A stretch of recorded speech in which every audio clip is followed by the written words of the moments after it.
Yes, we did.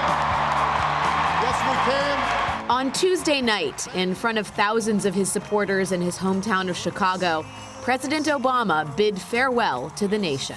In his nearly hour-long speech, the president laid out the achievements of his administration and urged hope in the future. I'm asking you to believe, not in my ability to bring about change, but in yours. But he also issued a stark warning about the increasing divisions in American society and the threat they pose to democracy. If we don't create opportunity for all people, the disaffection and division that has stalled our progress will only sharpen in years to come. Cautioning about what may lie ahead is a common theme in presidential farewell addresses throughout history. As his term came to a close in 1797, George Washington warned that foreign influences posed a threat to the fledgling nation, writing that the jealousy of a free people ought to be constantly awake.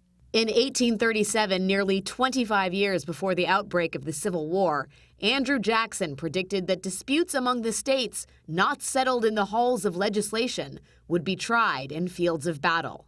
Harry S. Truman revived the farewell address as he prepared to leave office in 1953.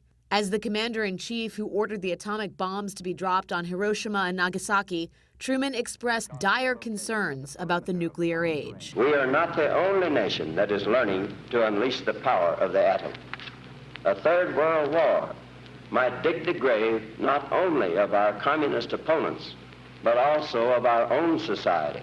In 1961, as the Vietnam conflict escalated, Dwight Eisenhower called on Americans to be vigilant of an emerging power within our nation's borders.